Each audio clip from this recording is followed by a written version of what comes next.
مساء الخير، ازيكم؟ يا رب تكونوا كلكم بخير وصحة وسعادة.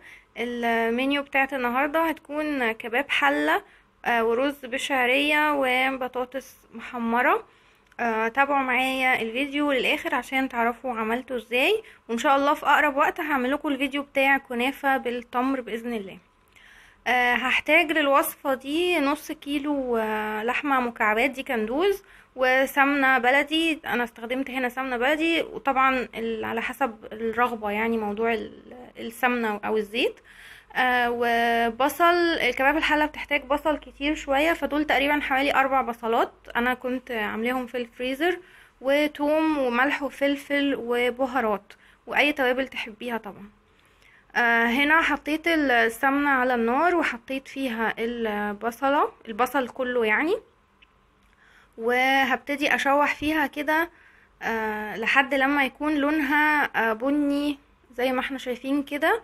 وهبتدي اوسع مكان كده، وهنزل بقطع من الزبدة، وهحط فوقيها كمية التوم اللي عندي. التوم ده حوالي 4 فصوص كده. وهسيب لكم المقادير وكل حاجة في صندوق الوصف. هنا التوم اتشوح مع الزبدة لغاية لما ريحته طلعت، وقلبت بقى كل التوم مع البصل برضو. بعد كده حطيت القطع اللحمة، وهفضل اقلب فيها.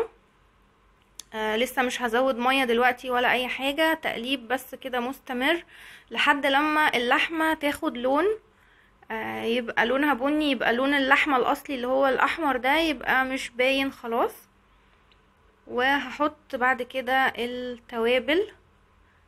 زي ما انتوا شايفين اللحمة خلاص اخدت لون البني ده، وراح منها اللون الاحمر خالص كلها من كل الجوانب بتاعتها. بعد كده هحط ملح وفلفل وبهارات. وانا مقتنعة بحاجة، انه موضوع ان انا احط الملح في الاخر ده مش صح، لانه اللحمة ما بتاخدش طعم الملح، وبحتاج احط ملح كتير قوي علشان الملح يبان يعني. فانا بحط الملح من الاول وما بيأخرش سواها ولا اي حاجة، وجربتها بالطريقتين مفيش مشكلة. بعد كده اللحمة اتشوحت كويس، بزودها مية، ده حوالي تقريبا لتر مية، لغاية لما زي ما احنا شايفين كده اللحمة اتغطت كلها خالص. هديها تقليبة كده كويس، واطلع كل البصل اللي لو في حاجة لازقة في ارضية الحلة، وهسيبها تغلي. هغطيها طبعا وهسيبها تغلي على نار عالية، وبعدين هوطي عليها لحد لما تستوي. دلوقتي ده الرز بالشعرية. انا حطيت هنا حوالي معلقة سمنة، وبستخدم الشعرية بتاعت ايطاليانو، والمكرونات برضو بتاعتهم ممتازة بالمناسبة. هحط حوالي نص كوباية من الشعرية، وهقلبها لحد لما تاخد لون ذهبي. الشعرية كلها هتبقى لونها ذهبي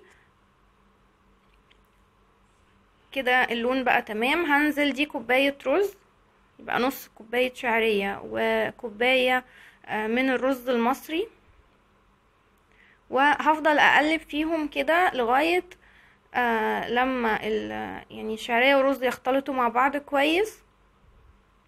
وكمان عايزة الرز يعني تحسوا تسمعوا صوت زي صوت قرمشة كده، او مش عارفة اوصفهولكوا، بس يعني بتفضلوا تقلبوا لغاية تحس صوت الرز بقى ناشف كده، والرزاية كل رزاية بقت لونها كأنها لونها شفاف. بعد كده بزوده كوباية مية، يعني كوباية الرز عليها كوباية مية، او زي ما انتوا شايفين كده الرز يدوب متغطي نقول بنص سنتي مثلا، وهسيبه يغلي. المية دي تغلي، واول لما يبتدي يتشرب المية هوطي النار، وهحط له زي الصاجة دي اللي هي مخصوصة للرز. وده كده الرز اتشرب المية. انا كده وطيت خلاص، وحطيت الصاجة بتاعته، وهسيبه لحد لما كده ده شكل الرز بعد لما استوى خالص وجاهز على التقديم. وانا حمرت بطاطس كمان جنب الطبق ده. دي بطاطس مقلية في البيت. يعني انا بحب طعمها اكتر من البطاطس النص مقلية. انا هاخد منها كمية بسيطة، هنزلها في الصوص بتاع اللحمة بعد ما طفيت النار خالص يعني. بحطها كده بتدي طعم حلو، انا بحب طعمها كده. تقدري طبعا تستغني عن الخطوة دي. ودي شكل اللحمة لما خلصت واستوت وبقت تمام. وده شكل الطبق لما حطيت عليهم، قبل ما اغرفه في الطبق حطيت البطاطس في الحلة، اديت لها تقليبة والنار مطفية وحطيتها وغرفت يعني الطبق. ودي البطاطس المحمرة ورز بشعرية، رز مصري بشعرية. وهي دي كانت أكلة النهاردة، كباب حلة ورز بشعرية وبطاطس محمرة. إن شاء الله أشوفكم على خير في فيديوهات جاية قريب. مع السلامة.